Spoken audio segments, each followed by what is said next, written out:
حج کا فریضہ ادا کیا، ان سب کو میری طرف سے بہت بہت عید مبارک۔ جو ورکر ہوتا ہے ورکر کے مسائل کو بڑے اچھے سمجھتے ہیں، اور ورکرز کی جو محبت ہوتی ہے، جو خلوص ہوتا ہے، وہ بانٹ کے زیادہ خوشی ملتی ہے۔ اور گھر تو ٹوٹلی نگلیکٹ ہو جاتا ہے، اور گھر والوں کے جو منہ ہے پورے غبارے کی طرح پھولے ہوتے ہیں۔ کبھی کبھی ہسبینڈ ایک گلہ ضرور کرتے ہیں کہ سارا دن باہر رہ کے بھی، سارا دن لوگوں میں بیٹھ کے بھی، گھر آ کے تمہارا موبائل بند نہیں ہوتا، لوگوں کے فون آ رہے ہیں۔ اگر میں پولیٹیشین نہ ہوتی تو میں ایک بہت اچھی ہاؤس وائف ہوں۔ اگر آپ لائل ہوتے ہیں کسی بھی چیز کے ساتھ، کسی بھی آپ پروفیشن کے ساتھ، تو آپ کو کامیابی مست ملتی ہے۔ کوئی بھی خاتون ہے جب وہ گھر سے دہلیز پار کرتی ہے تو اس کے لیے مشکلات کا راستہ کھلا ہوتا ہے۔ عظمہ بخاری کے ساتھ ایک تو وہ بہت زیادہ ماشاءاللہ اللہ تعالیٰ نے ان کو بہت حاضر دماغ ان کو دیا ہوا ہے، اور میں ان سے بہت کچھ سیکھتی ہوں۔ میں کہتی ہوں ان سے ہمبل کوئی نہیں ہے، ان سے زیادہ محبت کرنے والا کوئی نہیں ہے۔ میرے ماں باپ نے نا بڑوں کی عزت کرنا سکھایا، اور میں جو بھی میرا بڑا ہوتا ہے میں اس کو جا کے گھٹنوں کو ہاتھ لگاتی ہوں۔ طاہرہ مزید صاحبہ کے گھٹنوں کو ہاتھ لگاتی ہوں۔ سیاستدان نہ ہوتے کیا ہوتے ہیں؟ شاید بیچ رہے ہوتے ہیں۔ ظاہر ہے آپ نے جو 3 خواتین کے نام لیے میں انہیں کو دوں گی۔ السلام علیکم، ABN ڈیجیٹل کے ساتھ میں ہوں احتشام چودھری۔ ABN نیوز کی جانب سے، ABN ڈیجیٹل کی جانب سے تمام اہل اسلام کو عید الاضحیٰ کی بہت بہت مبارک ہو۔ عید اسپیشل پوڈ کاسٹ میں میرے ساتھ آج جو اسپیشل گیسٹ موجود ہیں، ان کو کشمیر سے بھی لنک کیا جاتا ہے، راولپنڈی سے بھی لنک کیا جاتا ہے، لاہور سے بھی لنک کیا جاتا ہے۔ بیسیکلی یہ ہیں کہاں سے، اور عید کی مصروفیات پر انہوں نے ہمیں ٹائم دیا، اور اپنی عید کس طرح گزار رہی ہیں۔ اتنی سیاسی اتنی مصروفیات ہونے کے باوجود آج آفس میں بھی موجود ہیں، اور مزے کے کھانے بھی بنائی ہیں۔ اس عید پہ انہوں نے مزے کے کیا کھانے بھی بنائے ہیں۔ میں بات کر رہا ہوں MPA شازیہ رضوان کی، پارلیمانی سیکرٹری بھی ہیں انفارمیشن اینڈ کلچر کی۔ Madam thank you so much for your time. بہت شکریہ احتشام۔ بسم اللہ الرحمن الرحیم۔ میری طرف سے احتشام آپ کو، آپ کی پوری ABN کی ٹیم کو، اور آپ کے توسط سے پورے پاکستان کو، عالم اسلام کو، اور جنہوں نے ابھی حج کا فریضہ ادا کیا ان سب کو میری طرف سے بہت بہت عید مبارک۔ اور قربانی کی عید ہے، اور یقیناً بہت خوبصورت عید ہے۔ اور قربانی صرف جانور کی نہیں ہوتی، اپنی انا کی بھی ہوتی ہے، اپنی تکبر کی بھی ہوتی ہے، اور بہت ساری چیزوں کو مارنا پڑتا ہے، اور صبر رکھنا پڑتا ہے، اور بردباری رکھنی پڑتی ہے، اور تحمل رکھنا پڑتا ہے، اور خوشیاں اور محبتیں بانٹنی پڑتی ہیں۔ بہت قربانی کی عید ہے، اور کوشش کریں کہ اپنے اندر انا کو ماریں، تکبر کو ماریں، خدورتوں کو ماریں۔ کی ٹیم ہے اور عید والے دن بھی کام کر رہی ہے، اتنا جذبہ۔ ہم لوگ پولیٹیکل ورکر ہیں، میں اپنے آپ کو کبھی بھی لیڈرشپ کی لائن میں نہیں سمجھتی، میں سمجھتی ایک پولیٹیکل ورکر ہوں۔ اور جو ورکر ہوتا ہے ورکر کے مسائل کو بڑے اچھے سمجھتے ہیں، اور ورکرز کی جو محبت ہوتی ہے، جو خلوص ہوتا ہے، وہ بانٹ کے زیادہ خوشی ملتی ہے۔ اور مجھے لگتا ہے کہ یہ جو میری عزت اور تکریم ہے، یہ اللہ تعالیٰ نے جو مجھے مقام دیا ہے، یہ انہی ورکرز کی محبت کی وجہ سے دیا ہے۔ تو ان کے لیے میرے آفس کے دروازے، میرے گھر کے دروازے کھلے ہیں۔ تو آج عید کا تہوار ہے، تو ظاہر کچھ لوگوں نے آفس میں ملنے آنا تھا، تو میں نے ان کو اسپیشلی آفس بلایا، اور چاہتے ہیں کہ آج کا دن بھی اپنے ورکرز کے ساتھ۔ سیاسی اتنی مصروفیات ہیں آپ کی، تو گھر کو کس طرح مینیج کرتی ہیں آپ؟ احتشام، یہ تو بڑا مشکل ترین سوال کر دیا تم نے۔ گھر تو ٹوٹلی نگلیکٹ ہو جاتا ہے، اور گھر والوں کے جو منہ ہے پورے غبارے کی طرح پھولے ہوتے ہیں، چاہے وہ بچے ہیں، چاہے ہسبینڈ ہے، چاہے فیملی، بہن بھائی، سب لوگوں نے تو مجھے وہ کہتے ہیں نا کٹ آف کر دیا ہے۔ انہیں پتہ ہے میں ان کسی کام کی نہیں، گھر بھی جاتی ہوں تو میرا دماغ فون پہ ہوتا ہے، ڈائیورٹ ہوتا ہے، ان کے پاس بیٹھ کے میں حاضر دماغ نہیں ہوتی، ان کی باتیں بس سن رہی ہوتی ہوں۔ لیکن آپ کو پتہ سارا دن کس طرح راضی کس طرح کرتی ہیں ان کو؟ بس کوشش ناکام کوشش کر رہے ہیں۔ اور وہ کبھی کبھی ہسبینڈ ایک گلہ ضرور کرتے ہیں کہ سارا دن باہر رہ کے بھی، سارا دن لوگوں میں بیٹھ کے بھی، گھر آ کے تمہارا موبائل بند نہیں ہوتا، لوگوں کے فون آ رہے ہیں، بندہ تھوڑی دیر فون کو سائڈ پہ کر کے میری بھی بات سن لیا کرو۔ پھر بڑی مشکل سے مینیج۔ عید کے 2 دن تھے، اور کیا بنایا آپ نے؟ چلیں شکوے تو جاری رہتے ہیں اپنے ہسبینڈ کے لیے، بچوں کے لیے، کیا بنایا آپ نے اسپیشل؟ احتشام، مجھے اگر میں پولیٹیشین نہ ہوتی تو میں ایک بہت اچھی ہاؤس وائف ہوں، اور میں اچھی کک ہوں، اور مجھے شوق ہے اچھے کھانے بنانے کا، اور میں کھانا خود بناتی ہوں۔ اور کوشش ہوتی ہے کہ عید کا تہوار ہے، عید پہ تو کھانے خود بنائے جاتے ہیں، خاص کر عید کے پہلے دن پلاؤ بنے ہیں، بریانی بنی ہے، اور وہ جو نمکین گوشت ہے، کلیجی پلٹی پر سارا کچھ تھا۔ اور پھر آج کے دن بھی وہی چیزیں، آج باربیکیو نائٹ ہونی ہے، تو عید کا تہوار ہے۔ تو اچھا، یہ سیاست میں آنے کا کس طرح خیال آیا؟ خیال تو نہیں کہہ سکتے، ایک جذبہ ہوتا ہے، ایک کیفیت ہوتی ہے آپ کے اندر، جب آپ کسی کے ساتھ اٹیچ ہوتے ہو، جب لوگوں کے مسائل آپ سنتے ہو، ایک سوشل ہوتے ہو آپ، تو اللہ تعالیٰ کی طرف سے ہم لوگ پہلے تو بیسکلی ہم مسلمان ہیں، اور مسلمان ہونے کے ناطے ہمارے اندر ایک جذبہ پایا جاتا ہے کسی کی مدد کرنے کا، اور ہمیں پتہ ہے، ہمیں ماں باپ نے سکھایا کسی کی مدد کرنے سے کتنا اجر ملتا ہے۔ تو وہ ایک کیفیت ماں باپ کی طرف سے قدرتی طور پہ پائی جاتی تھی، اور چاہتی تھی کسی کی مدد کروں، کسی کی ہیلپ کروں۔ تو پولیٹکس میں آنے کا جذبہ اس طرح پیدا ہوا، لیکن لائی کس طرح گئی، یہ کوشچن دوسرا ہے، ہم آگے کریں گے۔ اور اس لیے بس لوگوں کے مسائل سن کے مجھے بھی وہی کیفیت طاری ہو جاتی ہے. اگر کسی کے ساتھ اللہ نہ کرے کوئی ناگہانی حادثہ ہوا ہوتا ہے یا کسی کے ساتھ کوئی گھر میں کچھ ایسا حادثہ ہوا ہوتا ہے تو میں بھی وہ کیفیت اپنے اندر طاری کر لیتی ہوں. مجھے لگتا ہے جیسے وہ میرے ساتھ ہوا ہے. تو مجھے ہوتا ہے کہ میں اس انسان کا پہلے پورا دکھ سنوں اور پوری ممکن کوشش کرتی ہوں کہ اس کو حل کرنے کی کوشش. آپ واحد پولیٹیشین ہیں جن کو میں کہہ رہا ہوں کہ ان کے احساس ہوتا ہے, ان کے اندر عوام کہتی ہیں ان کے اندر احساس نہیں ہے. دیکھو احتشام, ایک تو یہ بات سراسر غلط ہے. جو پولیٹیشین ہوتے ہیں وہ احساس اور محبت اور خلوص لے کے پولیٹکس میں آتے ہیں. دیکھیے جو ایک آپ کا لائف سٹائل ہوتا ہے وہ اتنا بیزی ہو جاتا ہے کہ آپ ڈائیورٹ ہو جاتے ہو, آپ ڈیوائڈ ہو جاتے ہو زندگی کے ان حصوں میں. آپ ایکٹیویٹیز بھی کر رہے ہوتے ہو, ایونٹس بھی اٹینڈ کر رہے ہوتے ہو, آپ اپنے آفس کو بھی ٹائم دے رہے ہوتے ہو, آپ اپنے بزنس کو بھی ٹائم دے رہے ہوتے ہو, آپ سوشل ایشوز کو بھی دیکھ رہے ہوتے ہو, پھر آپ جیسے میڈیا چینلز والے وہ بھی نہیں چھوڑتے, ان کو بھی ٹائم دے رہے ہوتے ہو. تو ساری چیزیں ملٹیپل ہیں. بعض دفعہ فون بج رہا ہوتا ہے, 10 کالیں اس دوران میری آ چکی ہیں, اب میں اٹینڈ نہیں کری تو یہ لوگ سمجھیں گے کہ شاید میں نے جان کے ان کے اندر ایٹیٹیوڈ آ گیا, یہ بدل گئی ہیں. تو یہ کس طرح اس کو مینیج کرنا مشکل ہو جاتا ہے. اس لیے جو پولیٹیشین ہے وہ ان کو اچھے تاثر میں جہاں سمجھا جاتا ہے وہاں کچھ غلط تاثر آپ جیسے لوگ بھی وہ لے کے بیٹھ جاتے ہیں کہ شاید ہم لوگ بدل جاتے ہیں یا ہم لوگ کام نہیں کرتے. لیکن میں کہتی ہوں جو پولیٹیشین ہوتے ہیں ان کے ساتھ اللہ تعالیٰ کی بہت ساری دعائیں ہوتی ہیں. میں اگر کہوں کہ میں نے کبھی نیند کی گولی نہیں کھائی, میں بڑے سکون سے سوتی ہوں. مجھے اگر کہے نا کوئی رات کو تھک کے اگر میں یہ بات آپ کسی غریب سے پوچھیں نا کہ وہ سکون سے میں سکون سے اس لیے سوتی ہوں کہ میں سمجھتی ہوں اگر میں سارا دن اگر کسی کے 100 مسائل ہوتے ہیں تو اس میں سے میری کوشش ہے میں 30 سے 40 حل کر کے سوں. تو 30 اور 40 کی بجائے جو دعائیں مجھے ملتی ہیں احتشام میں, اس کی کیفیت تو میں بتا نہیں سکتی. وہ اتنی آؤٹ اسٹینڈنگ ہوتی ہے نا کہ لگ رہا ہوتا ہے پتہ نہیں کیا اچیو کر لیا. اور یہ بس ایک خوشی. اگر ہم یہ کہیں 2011 میں آپ سیاست میں آئی, پھر آپ کو کشمیر کے ساتھ کیوں لنک کیا جاتا ہے؟ راول پنڈی والے کہتے ہیں جی ہماری ایم پی ہیں, کشمیر والے کہتے ہیں جی ہمارا ان کا کشمیر سے تعلق ہے. یہ ابہام کیا ہے بیسیکلی؟ میرا گاؤں آزاد کشمیر ہے, میں آزاد کشمیر سے بلانگ کرتی ہوں, اور میری مدر کا جو گاؤں ہے وہ ایبٹ آباد ہے. اور ایبٹ آباد اور کشمیر جب ملا تو شازیہ رضوان بنی. تو پیدا وہ پنڈی میں ہوگی, اور پنڈی میں میری یہاں پیدائش ہے اور ساری فیملی یہاں پہ ہے. لیکن جو سارے جو فیملی ابو کی ہے وہ کشمیر ہے, تو اس لیے کشمیر کے ساتھ اٹیچمنٹ ہوئی. ابو کے ساتھ میری جو اٹیچمنٹ ہے وہ بہت اوبیسلی بہت ہارٹ ٹچنگ والی تھی. ابو کا انتقال ریسنٹلی 2-2.5 سال پہلے جب ہوا, تو وہ کہتے ہیں نا جب انسان کے چلے جانے کے بعد وہ جو قدر ہوتی ہے تو اس سے جڑے ہر رشتے, میں سمجھتی ہوں میرے ابو کے گاؤں کی ایک مٹی کا جو ذرہ ہے مجھے اس سے بھی عشق ہو گیا. مین کہ وہ جو کشمیر کی ایک ذرے سے جو محبت ہے وہ ابو کی مرہون منت ہے. اگر ابو نے وہ احساس نہ دلایا ہوتا تو شاید میں آج ان رشتوں سے بھی دور ہوتی, لیکن آج مجھے ان کا احساس اس لیے زیادہ ہو گیا کہ مجھے ان میں سے اپنے ابو کی خوشبو آتی ہے. زبردست. بطور سیاستدان کیا تبدیلی آئی لائف میں؟ پہلے کیا تبدیلی تھی یا اب کیا تبدیلی آئی؟ احتشام, ایک چیز میں بڑی پراؤڈلی کہتی ہوں کہ پہلے یہ ہوتا تھا کہ مجھے ایک چھوٹا سا پولیس کا کانسٹیبل ایک ایسا ہی کو نخرے دیکھنے پڑتے تھے, اس کو فون کر کے اس کا ایٹیٹیوڈ کام کرانے کے لیے آپ ذرا دبنگ اسٹائل ہے, آپ ذرا کام ذرا جلدی ہو جاتا ہے. اب ایک رسپیکٹ, ایک آنر اور ہر ایک کی نظر میں ایک تقریب بڑھ گئی ہے. اب فون کرتی ہوں, کارڈ جب اپنا سینڈ کرتی ہوں تو اس کی وجہ سے کال بیک جب آتی ہے تو سوچیں کیا مین کہ پورے پنجاب سے ریلیونٹ جتنے بھی ہمارے لا اینڈ آرڈر کے ڈپارٹمنٹ کے لوگ ہیں وہ بڑی عزت دیتے ہیں, بڑی رسپیکٹ کرتے ہیں, اور کام میرا فوری ہوتا ہے.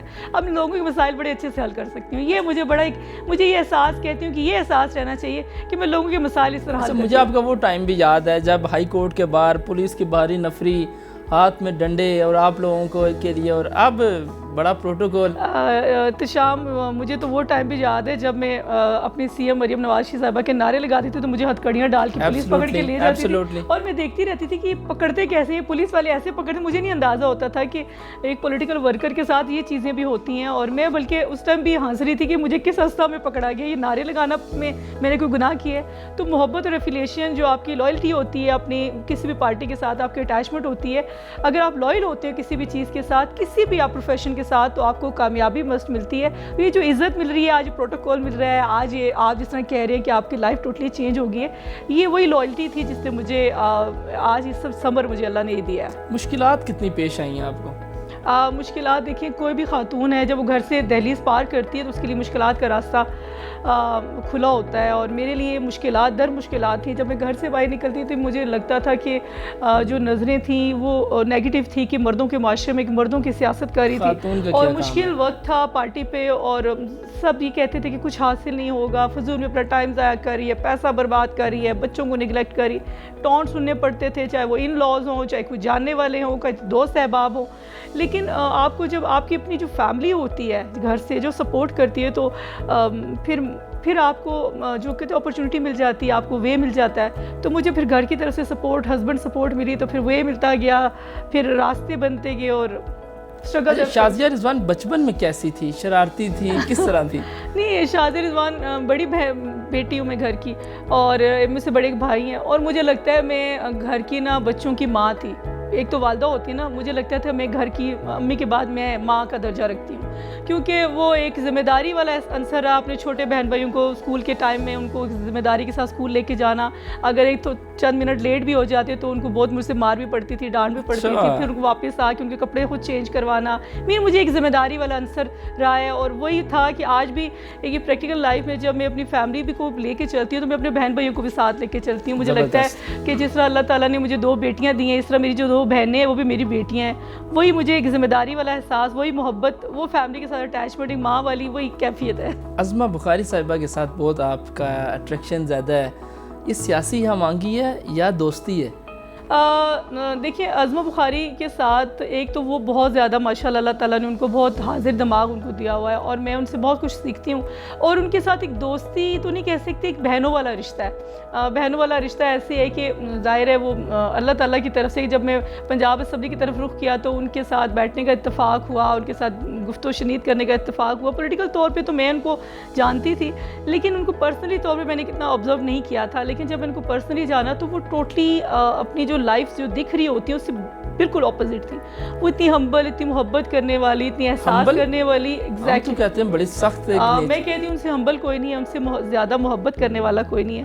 انہوں نے جتنی محبت مجھے خلوص سے گلے لگایا، اور جتنا انہوں نے مجھے انکریج کیا، مجھے جتنا سپورٹ کرتی ہے، شاید ہی کوئی منسٹر ہوگا جو پارلیمانی اپنے سیکرٹری کو اتنا سپورٹ کرتا ہوگا. اور ہر جگہ مجھے ساتھ رکھتی ہیں. اور جب بھی کوئی میں لاہور ان ہوتی ہوں تو مجھے اپنا اسکیجول بتاتی ہیں کہ آج یہ ایکٹیویٹی ہے، آج یہ ایکٹیویٹی ہے، آج یہاں جانا ہے، کل یہاں جانا ہے. تو ویڈیو آپ کی وائرل ہوئی تھی جس میں آپ جاتے ساتھ ان کے گھٹنوں کو بھی ہاتھ لگا رہے تھے، تو یہ کیا مرشد مانتی ہیں ان کو اپنا؟ احتشام، مجھے میرے ماں باپ نے بڑوں کی عزت کرنا سکھایا، اور میں جو بھی میرا بڑا ہوتا ہے میں اس کو جا کے گھٹنوں کو ہاتھ لگاتی ہوں. طاہرہ اورنگزیب صاحبہ کے گھٹنوں کو ہاتھ لگاتی ہوں، مریم اورنگزیب صاحبہ سے ملتی ہوں، ان کے گھٹنوں کو بھی ہاتھ لگاتی ہوں، عظمہ بخاری صاحبہ کو بھی گھٹنوں کو ہاتھ لگاتی ہوں. کیونکہ یہ عزت کا ایک تقاضا ہوتا ہے. اس کو نیگیٹو اسنا میں بہت لوگوں نے لیا، لیکن جو عقل شعور رکھنے والے لوگ ہوتے ہیں وہ یہ شعور رکھتے ہیں کہ جو بڑوں کو گھٹنوں کو ہاتھ لگایا جاتا ہے. عزت کا ایک سینیریو ہوتا ہے، ایک ٹچ ہوتا ہے عزت دینے کا. تو میں نے ان کو عزت دیتی ہوں اور اسی طرح ملتی ہوں ان سے. سیاست میں آئیڈیل کون ہے آپ کا؟ سیاست میں آئیڈیل دیکھیں، لیڈرشپ تو آپ کا آئیڈیل ہوتا ہے. جیسے اب مریم نواز شریف صاحبہ میری آئیڈیل ہے، میں ان کو فالو کرتی ہوں، ان سے سیکھتی ہوں، ان کو دیکھ کے آگے بڑھی ہوں، ان کی بہادری، ان کی دلیری کو دیکھ کے میں نے یہ مقام حاصل کیا. لیکن اگر پنڈی میں دیکھا جائے بیسکلی تو میرے یہاں پہ جو لیڈرشپ تھی وہ بھی میری آئیڈیل ہے. جیسے طاہرہ اورنگزیب صاحبہ ہے، جیسے حنیف عباسی صاحبہ، یہ 2 وہ لیڈر تھے جن کے منہ سے تعریف لینا کوئی لالے جی کی کھیتی نہیں تھی. مطلب شیر کے منہ سے نوالا نکالنے کے مترادف تھا ان کے منہ سے اپنی دی تعریف نکلوانا. اور ان کے لیے مجھے بہت زیادہ محنت کرنی پڑی. گراس روٹ لیول پہ گلی گلی محلے کی خاک چھانی، اور وہاں سے جو پولیٹیکل ورکر تھا، ایک تو ہوتا ہے نا آپ کے جاننے والے کچھ عزیز نکل آتے ہیں، لیکن میں نے پولیٹیکل ورکرز کو نکالا باہر سے، خاص کر خواتین کو. اور ٹائم کون سا تھا جب گزشتہ جو پریویس حکومت کا جو ٹائم تھا گورنمنٹ کا وہ مشکل تھا، اور بڑے تھریٹس آتے ہوتے تھے. میرا حلقہ بھی شیخ رشید والا تھا. اور جی اتھے آئی تھے اینج ہو جائے گا، اتھے آئی تھے اینج ہو جائے گا. تو میں نہ ڈر تھی تھوڑی، تو میں نے اپنا وہ سٹارٹ وہاں سے لیا. اور پھر طاہرہ اورنگزیب صاحب نے بڑا انکریج کیا، حنیف عباسی صاحب نے بڑا مجھے آن کیا. اور یہ لوگ تھے، انہوں نے کہتے ہیں نا جب لیڈرشپ کی طرف سے آپ کو انکریجمنٹ ملتی ہے، تھوڑی موٹیویشن ملتی ہے، تو آپ کو کامیابی پھر ملتی ہے. تو میں یہ حوصلہ افزائی تھی میری جو مجھے اس مقام تک لائی کہ پورے پنڈی میں فخر سے ہی کہتی ہوں کہ سب سے بڑی لیڈیز کی ٹیم میرے پاس ہے. اگر میں ان کو اشارہ کرتی ہوں کہ یہاں ہم نے گرمی ہے، سردی، یہاں پہنچنا ہے، تو وہ میرے لیے، میں کہتے ہیں نا چاہے کچھ بھی ہے، وہ میرے لیے وہاں پہنچے گی، اتنی محبت وہ مجھے دیتی ہیں. تو میری جو ٹیم ہے اسی کی وجہ سے مجھے عزت ملی ہے، اور وہ آج اس مقام پہ ہوں میں تو میں اپنی ٹیم کو کسی صورت نہیں چھوڑتی، ان کو میں ابھی بھی ساتھ رکھتی ہوں. اکثر مجھے لوگ کہتے ہیں میڈم اب آپ کا لائف اسٹائل چینج ہو گیا، آپ کسی کو بھی اشارہ کریں تو بڑے لوگ نکل آتے ہیں. لیکن میں کہتی ہوں جو آپ کی اصل ہوتی ہے وہ آپ کی پہچان ہوتی ہے. اگر آپ مشکل وقت کے جو آپ کے ساتھی آپ کے مشکل وقت میں ساتھ دیتے ہیں، اگر آپ ان کو چھوڑ دیتے ہیں اچھے وقت میں تو پھر آپ نسلی نہیں ہیں. ایک انٹرویو میں آپ نے کہا تھا کہ مریم اورنگزیب صاحبہ آپ کو کہتی ہیں کہ میری چھوٹی بہن ہے. تم بڑے غور سے سنتے رہے میرے انٹرویو. اصل میں احتشام اس میں کوئی شک نہیں ہے کہ طاہرہ اورنگزیب صاحبہ کا گھر جو ہے میرا دوسرا گھر ہے، اور میں جب تک ان سے ڈیلی بات نہیں ہوتی ہے، جب تک ان کے ساتھ ڈیلی گفتگو و شنید نہیں ہوتی، ایک ہم دونوں کی اٹیچمنٹ ہے. وہ ایک دن میں کل میں ان کے ایک دن کے گیپ سے ان کے گھر نہیں گئی تو انہوں نے گلا کیا کہ تم آئی نہیں ابھی تک. تو پھر آج میں تم سے کر کے تو ان کو کیا باتیں جا کر کرتی ہیں، خواتین کی کیا باتیں ہوتی ہیں؟ ایک ماں بیٹی والا رشتہ ہے، اور ماں بیٹی والا رشتہ اس طرح کی ہر بات وہ شیئر کرتی ہیں، سارا دن کی ایکٹیویٹیز جو بھی ہوتی ہیں مجھ سے شیئر کرتی ہیں. پھر مریم اورنگزیب صاحبہ کی جس طرح بات کی جائے تو وہ مجھے بڑے فخر سے کہتی ہیں بات کہ جب اپنی فیملی میں ان کے سب بیٹھے ہوتے ہیں، جب میں جاتی ہوں تو اپنی فیملی میں انٹرو کراتی ہیں کہ آپ جانتے ہیں اس کو، شازیہ کو جانتے ہیں؟ تو وہ کہتے ہیں ہاں جی جانتے ہیں، یہ ایم پی ہیں. کہتے ہیں نہیں یہ ہماری تیسری بہن ہے. تو میری بڑے آنر کی بات ہوتی ہے کہ مریم اورنگزیب صاحبہ نے مجھے تیسری بہن کا، اپنی تیسری بہن کا درجہ دیا، اور دوسری بہن کا درجہ دیا، تو مین میں طاہرہ اورنگزیب صاحبہ کی تیسری بیٹی ہوں. تو یہ بڑے اعزاز کی بات ہے. تو اچھا ایک انٹرویو میں آپ نے کہا تھا کہ میں بے نظیر بھٹو سے بہت متاثر ہوں، تو آپ نے پیپلز پارٹی کو جوائن کرنے کے بجائے پھر نہیں جوائن کرنے کے بجائے جوائن نہیں کیا. میں بتاتی چلوں کہ جب میں چھوٹی تھی تو بہت 7th 8th کی 9th کلاس میں پڑھتی تھی تو مجھے نا اسپیچز دی جاتی تھیں انگلش میں. تو میں جب اسپیچ کرتی تھی تو مجھے فرسٹ انعامات ملتے ہوتے تھے. تو ایک ٹائم ایسا تھا کہ سردار سکندر حیات خان ایک پرائم منسٹر تھے آزاد کشمیر کے اس ٹائم، تو انہوں نے مجھے 5 مرلے کا پلاٹ فتح جنگ جہاں ایئرپورٹ بنا وہ مجھے گفٹ کیا، اور مین کے میں نے انگلش میں وہ فرسٹ پرائز حاصل کیا، اور وہ بے نظیر کی ہے ابھی بھی. اور میں نے گلاسز اس طرح بے نظیر کی طرح پہنی تھی، اسی طرح دوپٹہ اوڑھا تھا اور وہی اسٹائل اپنایا تھا. تو وہ مجھے بچپن سے نا بے نظیر والا خطاب دیا گیا تھا کہ بے نظیر کی طرح تقریر کرتی ہے. تو وہ تھوڑا جب اوپر کلاسز میں گئے تو وہ بچپن میں ایک دماغ میں تھا کہ بے نظیر جیسا بننا ہے. لیکن انسان کو کیا پتا ہوتا ہے کہ ظاہر بے نظیر کے انتقال کے بعد پھر پراپر میں نے 2011 میں اپنی پارٹی مسلم لیگ نون کو جوائن کیا، کیونکہ جب میں فرسٹ ٹائم میاں نواز شریف صاحب سے ملی، جب ان کو میں نے دیکھا تو یقین کریں جو عزت اور تکریم خواتین کو دینا ہے وہ ان پہ ختم ہے. جس طرح وہ اٹھ کے کھڑے ہو کے سر پہ ہاتھ رکھتے تھے، جو دستے شفقت دیتے تھے، جو ملتے تھے، جو اظہار کرتے تھے عزت دینے کا، میں کہتی ہوں کہ ان جیسا لیڈر کوئی نہیں ہے. میں بس اس چیز سے انسپائر ہوئی کہ یہ جو پارٹی ہے مسلم لیگ نون یہ محفوظ جماعت ہے، اس میں ہماری عزتیں، ہماری تکریم، اس میں ہماری حفاظت ہونی ہے. اور مجھے لگتا تھا کہ اس سے بہتر پارٹی کوئی نہیں ہے. تب میں نے مسلم لیگ نون کو چوائس کیا کہ، اور میرے ہسبینڈ بھی اس پارٹی کے ساتھ افیلیٹ تھے کافی زمانے سے. تو ان کی جو گھر میں سارا دن مسلم لیگ نون، شہباز شریف کی، میاں نواز شریف کی تعریفیں سن کے خاندان وائی. تو مجھے پہلے اتنا پولیٹیکل انٹرسٹ نہیں تھا، لیکن جب ان کی باتیں سنتی تھی تو پھر میرے اندر بھی انٹرسٹ پیدا ہوا. پھر خواتین کے لیے ایک اپرچونٹی زیادہ ہوتی ہے آئی تھنک سو. مردوں کے اندر جو مرد پولیٹیکل ورکر ہوتے ہیں ان کو اپرچونٹی کم دی جاتی ہے، ان کے لیے ویک کم ہوتا ہے. لیکن خواتین اگر اسٹرگل کرتی ہیں، میں پھر بلدیاتی الیکشن کانٹیسٹ کیا میں نے راولپنڈی میں، اور راولپنڈی میں پہلی خاتون تھی ینگ جس کو کہا جاتا ہے میٹروپولیٹن کی ممبر، تو جس کو راولپنڈی کے جو میئر تھا اس کا ووٹ مجھے پڑا. اور میرے لیے بڑے اعزاز کی بات تھی کہ اتنا بڑا ووٹ جس کو پڑ جاتا ہے مین کے وہ اسٹرانگ اسٹرینتھن ہوتا ہے. اور سردار نسیم صاحب بھی کشمیر سے بلانگ کرتے ہیں، تو انہوں نے مجھے وہ کشمیر والی بیٹی پہ سر بنا کے سر پہ ہاتھ رکھا اور ان کا بیٹا میں آپ کے ساتھ ہوں. تو بس یہ سپورٹ. مسلم لیگ نون کے علاوہ کس سیاسی شخصیت سے متاثر ہیں آپ؟ مسلم لیگ نون کے علاوہ سیاسی شخصیت شیخ رشید سے؟ اور نہیں، کیا بات کر رہے ہو تم. میں نے بے نظیر کا نام لیا، بچپن سے ہم بے نظیر کو دیکھتے تھے. ہم یہ سمجھ رہے تھے شاید آپ فیاض الحسن چوہان کا نام لیں. نو ایسے کوئی نام میں نے نہیں لینے، اور ایسے کوئی نام سے میرا کوئی انٹرسٹ بھی نہیں ہے. کیونکہ دیکھیں ہر ایک کا سیاسی اسٹرگل، ہر ایک کا سرکل ہوتا ہے. میں نے اگر مجھے کہا جائے خاتون ہونے کے ناطے تو میں بے نظیر بھٹو سے انسپائر ضرور تھی، کیونکہ وہ بھی بڑی دلیر تھی، بڑی بہادر تھی، اور بڑی دلیری کے ساتھ مردوں کے معاشرے میں اکیلی خاتون وزیر اعظم بنی، پہلی خاتون وزیر اعظم، اور انہوں نے پاکستان کو لیڈ کیا. اور وہ ایک تھا میرے اندر پیشن پیشن کی کس طرح کی خواتین ہونی چاہیے جو اکیلے فرنٹ فوٹ پہ کام کر رہی ہوں. اور وہی چیز میں نے دیکھی مریم نواز صاحبہ میں کہ مریم نواز صاحبہ جب میں تحریک کا سفر تھا احتشام, تو ایک چیز یہ بتاتے چلوں کہ جب پہاڑی علاقوں میں جب سفر ہوتا تھا, جب جیسے کشمیر تھا, جیسے اسکردو تھا, جیسے گلگت تھا, جیسے کوئٹہ تھا, یہ ایسے علاقے تھے جہاں خواتین کم نکلتی ہیں. پہاڑی علاقوں میں خواتین کا رجحان نہیں ہے. لیکن میں تمہیں ایک چیز بتاتے چلوں جو میں نے اپنی آنکھوں سے دیکھی, جب کشمیر کے جلسے تھے شاردا کیرن ویلی والی سائڈ پہ, اور وہ جلسہ جب میں نے اٹینڈ کیا تو وہاں پہاڑوں پہ گھر دور دور تھے, اور ان کو پتہ چلا کہ مریم نواز صاحبہ آ رہی ہیں. اور مریم نواز صاحبہ کی جب گاڑی اتر رہی تھی تو میں پہاڑوں پہ خواتین کو اتنی تیزی سے بھاگتے ہوئے بچیوں کو, خواتین کو دیکھ رہی تھی کہ ہم نے مریم نواز کے پاس جانا ہے, ان کو دیکھنا ہے.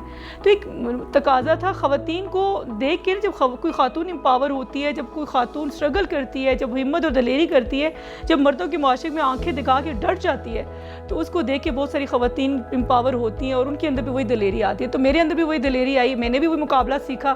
اور میں سمجھتی ہوں میں اگر خود بہادر ہوں, اگر میں دلیر ہوں, اگر آپ میرے کہتے ہیں نا پہلے وہ بہت شائع تھی, مجھے اتنا بولنا نہیں آتا تھا, لیکن آج مجھے کچھ نہیں بولتے ہی تو آپ بہت, ہم تو پرانا دیکھتے ہیں بولتی آپ بہت زیادہ. لیکن پہلے ہوتا تھا کہ شاید ٹاپک کیا ہوگا, بولوں گی کس طرح, لیکن اب یہ ہوتا ہے کہ اب اتنا ایکسپیرینس ہو جاتا ہے انسان کو. اور زندگی جو ہوتی ہے نا یہ آپ کو سکھاتی ہے, آپ کو کتابیں نہیں سکھاتی. میں سمجھتی ہوں آپ کتابوں میں صرف پڑھتے ہیں, آپ کتابوں کو صرف لکھتے ہیں, پڑھتے ہیں, لیکن حقیقتاً زندگی کو جو سمجھتے ہیں وہ آپ بہت سارے لوگوں سے آپ ملتے ہیں نا. جب آپ زندگی کے ٹائم میں ہر سرکل میں آپ ہر انسان سے سیکھتے ہیں, ہر انسان کی ایک زندگی کے سرکل سے آپ کو ایک سٹوری, آپ کی ایک سیکھ ہوتی ہے. تو میری ہر انسان سے میں سیکھتی ہوں. مریم نواز کا ذکر آپ نے کیا, آ جاتے ہیں سی ایم پنجاب پر, کہ کس طرح ان کی قیادت میں آپ کام کر رہی ہیں اور کیسا فیل کر رہی ہیں؟ احتشام میں نے بھی جس طرح کہا کہ میں خود کو بڑا امپاور فیل کر رہی ہوں, اور میں مضبوطی کے ساتھ دلیری کے ساتھ کام کر رہی ہوں. اور اوبیسلی جب سی ایم پنجاب مریم نواز صاحبہ ہمارے لیے ایک بہت بڑی گائیڈ لائنر بھی ہے, ہماری استاد بھی ہیں, اور ہمارے لیے ایک بہت بڑا کہتے ہیں نا ہمارا پیشن بھی ہے ان کو دیکھنا, ان سے سیکھنا. تو میں تو ان سے بہت کچھ سیکھتی ہوں, اور ان کے جو انیشیٹوز ہیں, جس طرح وہ عوام کے لیے دن رات کام کرتی ہیں, جس طرح ان کا ایک مشن ہے کہ عوام کے لیے کچھ کرنا, اور کوشش کر رہی ہے, کوشش کر رہی ہے, اور آرام بالکل نہیں کر رہی. اور یہ کچھ ہمیں بھی سکھاتا ہے کہ ہم بھی عوام کے لیے کچھ کریں. دیکھیں جہاں اچھے کام ہوتے ہیں وہاں کرٹیسزم بھی ہوتا ہے, اور کرٹیسزم آپ کو روکتا نہیں ہے, آپ کو پالش کرتا ہے. اگر میں یہاں اٹھ کے جاؤں گی, آپ کو میری کوئی چیز بری لگے گی, آپ مجھے کرٹیسائز کریں گے, لیکن اگر مجھ تک پہنچے گی تو میں کوشش کروں گی اس کرٹیسزم کے ذریعے اپنے اندر وہ جو بیڈ کوالٹی ہے اس کو بہتر طور پہ امپروو کر سکوں, اس کو بہتر طور پہ کیسے بہتر کرنا ہے وہ کر سکوں. لیکن آپ کو کرٹیسزم آپ کے راستے میں ہرڈل پیدا نہیں کر سکتا. جب مسلم لیگ نون کی حکومت آتی ہے, ہمیشہ کوشش ہوتی ہے کہ عوام کو بہتر سہولیات کے ساتھ مہنگائی کا چھٹکارا مل سکے, عوام کو ہر طرح کا ریلیف مل سکے. لیکن یہ ہے کہ جہاں بہتر کام ہوتا ہے وہاں کچھ لوگوں سے ہضم بھی نہیں ہوتا, اور وہ چھوٹی چھوٹی باتوں کو اتنا بڑا کر کے پیش کرتے ہیں, اور پھر لوگوں کا مائنڈ ڈائیورٹ کرنے کی کوشش کرتے ہیں. تو یہ سراسر غلط ہے. پنجاب کی اگر بات کریں, پہلا پنجاب کیسا تھا, اور مریم نواز صاحبہ کے آنے کے بعد پنجاب کیسا ہے؟ احتشام میں تمہیں یہ سوال کرتی ہوں, تم مجھے بتاؤ پہلے پنجاب کیسا تھا اور اب پنجاب کیسا ہے؟ تم نے اب آبزرو کیا ہوگا, میں تو سارا دن پنجاب میں پھرتی رہتی ہوں, میں تو لاہور پنجاب کے پورے شہروں میں پھرتی رہتی ہوں, میں نے تو بڑا کچھ دیکھا. مجھے تم بتاؤ کہ تمہیں پنجاب کیسا لگا سی ایم کے آنے کے بعد؟ مجھے تو بہت چینج لگا. تو پھر تم نے تو ابھی دیکھا بھی نہیں ہوگا, میں نے تو لٹرلی, لیکن ہم لوگ سارا دن ٹریول کر رہے ہوتے ہیں, اور ہم لوگ ہر چیز کو, چاہے ایجوکیشن ڈپارٹمنٹ ہے, چاہے ہیلتھ ڈپارٹمنٹ ہے, چاہے آپ روڈس کی مینٹیننس دیکھ رہے ہیں, چاہے دیکھیں لوگوں کے لیے جتنی فیسیلیٹیشن ہے وہ دیکھ لو. ابھی جتنے اس سے پہلے کبھی عوام کے لیے, لوگوں کے لیے نہیں سوچا جاتا تھا. کبھی ایسا ممکن ہوا ہے کہ گھر کی دہلیز پہ مفت ادویات کی جو ترسیل ہے وہ ممکن ہوئی ہو. کبھی ایسا سوچا ہے کہ جو ہمت کارڈ ہے, اس سے پہلے کبھی سوچا ہے کہ دھی رانی پروگرام ہے, ابھی رحمت کارڈ, مطلب بہت سارے ایسی انیشیٹوز ہیں جو عوام کے لیے ہیں, جو بیسک وہ والے لوگ جن کو سائڈ لائن کر لیا جاتا تھا. اور ہمارے جو صحافی حضرات ہیں ان کے لیے ایک ایسی سوسائٹی لانچ کی گئی جن کے پاس گھر نہیں ہے, جو عرصہ دراز سے ہماری صحافتی ذمہ داریوں کو بڑے احسن طریقے سے نبھا رہے ہیں, اپنی ایج فیکٹر سے بھی آگے نکلتے جا رہے ہیں, ان کو کچھ حاصل نہیں ہو رہا تھا, ان کے لیے بھی سوچا گیا, ان کے لیے باقاعدہ ایک سوسائٹی لانچ کی گئی, اور ان کو میرے خیال میں پلاٹ بھی دیے جا چکے ہیں.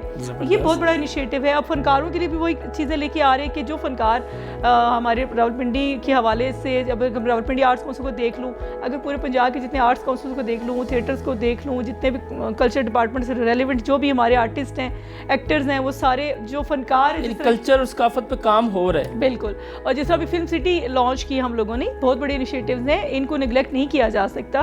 ابھی جس طرح بسنت کا تہوار آیا تھا, بہت بڑا تہوار ہے کہ لوگوں کے چہروں پہ خوشیاں ہر سال ہوا کرے گا, انشاءاللہ ہر سال ہوا کرے گا, اور بڑے اچھے طریقے سے انہوں نے نظم و ضبط کے ساتھ منایا, اور میں خود وہاں پہ موجود تھی. اور جس طرح یقین کریں وہ جو امپیکٹ آیا ہے, جو رزلٹ آیا ہے, وہ بسنت کے بعد وہ خوشی لوگ اب چاہتے تھے. لوگوں کو تھوڑی جیلسی یہ بھی ہو رہی تھی کہ جس طرح ہم لوگ پنڈی سے تعلق رکھتے ہیں کہ بھئی ہمارے پنڈی میں بسنت کیوں نہیں ہوئی, گجرا والے کہتے تھے ساڑھے گجرانے سے نہیں ہوئی, ملتان والے کہتے ہیں ہمارے ملتان میں نہیں ہوئی, صرف لاہور میں کیوں ہوئی. لیکن اب کوشش ہے کہ انشاءاللہ ہر شہر میں بسنت بنائی جائے گی, اور اگر اسی طرح رول کو فالو کیا گیا تو یہ خوشیاں, یہ بہاریں لوٹ آئیں گی.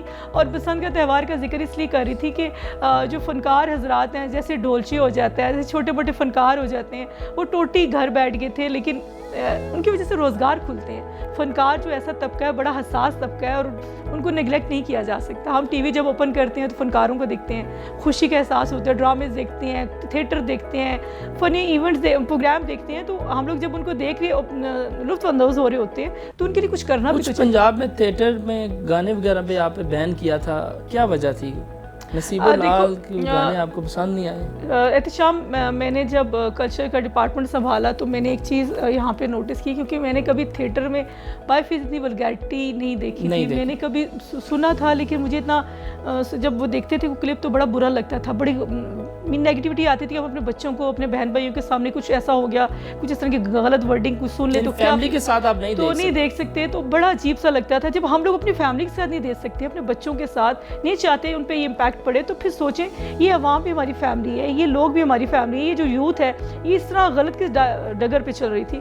پھر ہم نے کچھ اس کو ہم نے کیا, ایس او پیز لے کے آئے, ہم نے ای مانیٹرنگ سسٹم متعارف کروایا, جس کی وجہ سے سارے تھیٹرز میں کیمرہ لگ گئے, اور پھر باقاعدہ ہمارے جو ای ڈی پکار ہیں وہاں پہ بیٹھ کے پورا ایک سسٹم ہم لوگوں نے وہاں پہ مانیٹر کر رہے ہوتے ہیں. جتنے تھیٹرز ہیں ان کے ڈیلی جو بھی تھیٹر کے ایونٹس ہوتے ہیں, جو بھی ہمارے ڈراماز ہوتے ہیں, ان کو کس طرح سینسر کیا جاتا ہے, وہ سارا مانیٹر ہو رہا ہوتا ہے, اور کس طرح اپروو ہونا ہے. اس کے بعد جو گانے تھے خاص کر جو جن میں بڑی ولگر ورڈنگ آ رہی تھی, تو ان کو ہم نے ٹوٹلی بین کیا. اور وہ بین کرنے کا مقصد یہ تھا کہ یہ فحاشی گندگی تھیٹر پہ نہیں ہونی چاہیے. تھیٹر ایک ایسا ڈپارٹمنٹ ہے جو بڑے بچپن میں دیکھتے تھے, ببو برال, مستانہ, اور بہت سارے ایسے. فیملی کے ساتھ ہم دیکھ سکتے ہیں ایسا؟ بالکل. اب میں اکثر جاتی ہوں, میں ماسک پہن کے چھپ کے جاتی ہوں تھیٹر میں, میں ڈرامہ دیکھ کے آتی ہوں. بڑا راز آپ نے بتا دیا, اور میں بتاتی نہیں ان کو, لیکن اچانک میں بھی چھاپے مارتی ہوں. لیکن جانا چاہیے, اور ہم چاہتے ہیں کہ صاف ستھری کیا آیا انٹرٹینمنٹ مہیا ہو رہی ہے لوگوں کو, کیا عوام جا رہے ہیں.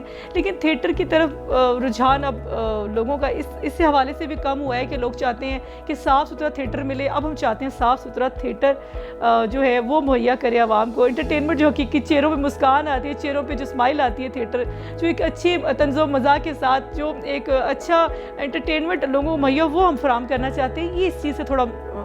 اچھا, مریم نواز صاحبہ نے خواتین کے لیے کیا انیشیٹیوز لائے ہیں؟ دیکھیے, خواتین کے لیے انہوں نے خواتین کو امپاور کرنے کے لیے جس طرح ورچوئل پولیس اسٹیشن کا متعارف کروایا, تاکہ خواتین بہت ساری جو اپنے مسائل کھل کے ڈسکس نہیں کر سکتی, وہاں جا کے اپنے مسائل کو ایزیلی ڈسکس کر سکتی ہیں. اپنے دیکھیے, پنک بٹن ایک ایسا انیشیٹو ہے جس میں خواتین کو ایک کال پہ آپ کے اس کے جو مسائل ہیں وہ حل ہوتے ہیں. اور وومن پروٹیکشن اتھارٹی کا ایسا ادارہ ہے جس میں خواتین, اللہ نہ کرے کسی کے ساتھ کوئی ہراسمنٹ ہو جاتی ہے, کسی بچی کے ساتھ, کسی بڑی کے ساتھ, کسی گھر میں میاں بیوی کے ساتھ ایسا کوئی ایشو ہو جاتا ہے, تو وومن پروٹیکشن اتھارٹی کا ایسا ادارہ بنایا ہے جس میں خواتین ایزیلی فون پہ اپنے مسائل کو حل کرا سکتی ہیں, اور اس پہ فوری ایکشن ہوتا ہے. تو خواتین کو ہر طرح سے امپاور کرنے کے لیے, ان کو آگے لانے کے لیے سی ایم پنجاب نے بہت بڑے بڑے انیشیٹو اٹھائے, جس میں سمجھتی ہوں کہ اگر پنجاب اسمبلی میں اگر میں جب جاتی ہوں, جب اپنے ہاؤس پہ بیٹھتی ہوں, تو اگر میں پیچھے مڑ کے دیکھتی ہوں تو یقین کریں صرف خواتین ہی نظر آتی ہیں. کہ اگر خواتین امپاور نہ ہوتی تو پنجاب اسمبلی میں اتنی زیادہ تعداد خواتین کی نہ ہوتی. تو یہ ایک بہت بڑا سی ایم کا انیشیٹو تھا کہ خواتین نے, سی ایم نے اضافہ نئے لوگوں کو بھی موقع دیا, ینگ لوگوں کو بھی موقع دیا, اور جو سینئرز ہوتے ہیں وہ اثاثہ ہوتے ہیں, اور ان کی گائیڈ لائن ہمارے لیے بہت ضروری ہوتی ہے. لیکن جو اس دفعہ ینگ لوگوں کو موقع ملا ہے, یہ بہت بڑا قابل تحسین انیشیٹو ہے سی ایم پنجاب مریم نواز صاحبہ کا, کہ اب ینگ خواتین بھی کر رہی ہیں. جیسے ینگ جو بلڈ ہوتا ہے ان کے اندر سوچنے سمجھنے کا جذبہ زیادہ ہوتا ہے, ان کے اندر ایک ہمت زیادہ ہوتی ہے کام کرنے کی. تو اس لیے خوشی اس بات کی کہ اب سب مل کے کام کریں.